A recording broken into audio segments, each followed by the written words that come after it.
Gajendra Phogat diary इन गोवा या Goa diary with Gajendra Phogat में आपका स्वागत है। ये एक बीच है और बीच के साथ साथ में रोड जा रहा है। गोवा में ऐसे रोड्स आपको बहुतायत में मिलेंगे जहाँ पे बिल्कुल साथ साथ समुद्र है और साथ साथ ही रोड ज़्यादा है, लेकिन बारिशों में ये बहुत बड़ी मुसीबत का सबब भी बन जाता है। लेकिन इसके साथ ही आप देख रहे होंगे कि खाने पीने की पूरी व्यवस्था रहती है। आप जब भी कभी गोवा आएँ इस बात का ख्याल रखें कि आप चाहे स्कूटी, चाहे बाइक, चाहे कोई भी कार किराए पे लें, उसके लिए पर्याप्त पेट्रोल आपके पास होना चाहिए उसके अंदर, या फिर आपके पास कोई बोतल होना चाहिए जिसमें आप पेट्रोल डलवा सके। जगह जगह पे आपको पेट्रोल की बोतल्स बेचने वाले आपको मिल जाएंगे। यहाँ से 1 घंटे पे एक नया बीच है, लेकिन उस बीच पे जाने के लिए आपको कोई रास्ता नहीं मिलेगा, इसलिए फेरी आपको लेनी पड़ेगी। और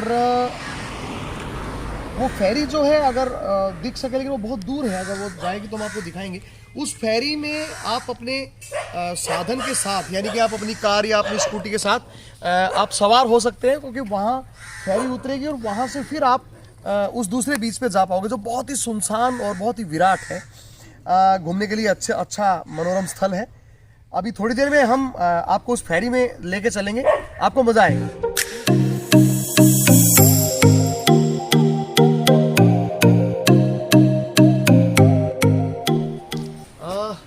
ये जो व्यू आप देख रहे हैं ये ना केवल सुंदरता है, बल्कि एक समुद्र का एक चारों तरफ से इस फोर्ट का एक खोल है, मतलब एक सिक्योरिटी पॉइंट है। ये चारों तरफ से समुद्र और उसके बीच में चट्टान पे ये ट्रैकल फोर्ट, जो कि समुद्र भी इसका एक रक्षक के रूप में है। नीचे देखिए, अगर आप देखना चाहें तो वहाँ से नहाने की व्यवस्था, समुद्र में जाने की व्यवस्था सिर्फ और सिर्फ राजाओं की ही होती थी। गोवा एक बहुत ही सुंदर पर्यटक स्थल भी है और हमारे देश का एक अभिन्न अंग भी। गोवा की संस्कृति के बारे में थोड़ा बहुत आपको लिए चलूँगा। गोवा के अलग अलग बीचेस पे, अलग अलग छोटे छोटे स्पॉट्स पे और उनके इतिहास के बारे में बताऊंगा आज। मैं बीच पे हूँ इस समय और ये ट्रैकल फोर्ट के बिल्कुल गेट पे ही एक आपने समाधि देखी होगी। ये शेषनाथ वाडेकर जी की, जो शहीद हुए थे 1954 में पुर्तगालियों के साथ संघर्ष करते हुए। उन्होंने इस फोर्ट की आज़ादी के लिए लड़ाई लड़ी थी। और इस पे आप देख भी पा रहे होंगे कि फर्स्ट टाइम जो है एल्फ्रेड एल्फांसे के नेतृत्व में 15 अगस्त 1954 को ये लड़ाई शुरू हुई थी और इसमें शेषनाथ वाडेकर जी शहीद हो गए थे। लेकिन उसके बाद ये किला जीता गया और भारत के स्वतंत्रता सेनानियों की एक अमिट मिसाल है। और शेषनाथ वाडेकर जी की ये समाधि है, हम उन्हें नमन भी करते हैं।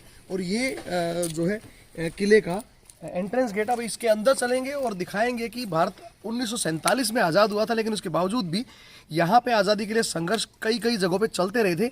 ये उसका एक बहुत अमिट उदाहरण है ट्रैकल फोर्ट 1954 में भी, क्योंकि ये तो जो है लेट 60s में जाके आज़ाद हुआ हमारा गोवा और तत्पश्चात ये भारत का एक हिस्सा बना। आइए ट्रैकल फोर्ट चलते हैं।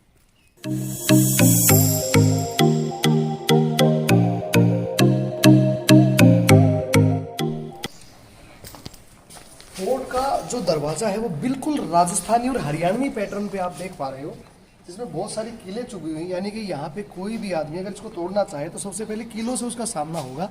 और उसके बाद जो संदूक है, आप अगर कभी हरियाणा या पंजाब या उत्तर भारत के किसी हिस्से में जाएं तो ऐसी संदूकें आपको बहुत ऐसी मिलेंगी।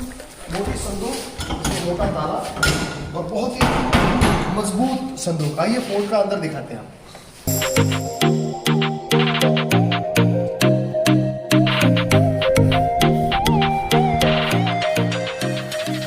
3.5 फुट से ज़्यादा मोटे पत्थरों की ये दीवार है और ये इस ट्रैकल फोर्ट का एक कोना है। बहुत ही इंटरेस्टिंग चीज़ आपको दिखाते हैं कि यहाँ पे इस कोने पे जब सिक्योरिटी के लिए आदमी खड़ा होता था तो सबसे पहले उसको यहाँ अंदर जाना होता था। अंदर जाके वो यहाँ देखता था कि कोई आ ना रहा हो। अगर आप बिल्कुल नज़दीक से दिखाएंगे तो यहाँ से बिल्कुल सारा व्यू दिखता है और चारों तरफ का व्यू दिखता है। चारों तरफ का व्यू देखने के बाद आदमी डिसाइड करता था कि सब कुछ सही है या नहीं। इसके अलावा नीचे से भी अगर कोई बहुत नज़दीक आया हो तो यहाँ से भी मार गिराने की बहुत अच्छी तकनीक यहाँ पे उपलब्ध थी। मैं इसीलिए बता रहा था कि उत्तर भारत के जितने किले हैं वहाँ से ये सब सीखा गया है, क्योंकि तेल डालना, जो गर्म तेल और जो चीज़ें यहाँ से खिसकाई जा सकती है नीचे खड़े हुए दुश्मन के लिए, ये बहुत महत्वपूर्ण था। तो एक समुद्र की सबसे ऊपरी सतह पर गोवा में ये ट्रेकल फोर्ट अपने आप में एक बहुत बड़ा मिरेकल है। किस तरह इन्होंने बनाया होगा यहाँ पे पुर्तगालियों ने, और किस तरह से हमारे वीर योद्धाओं ने इसे जीता होगा। आइए कुछ और नए नज़ारों के साथ गजेंद्र फोगाट आपके साथ गोवा डायरीज में।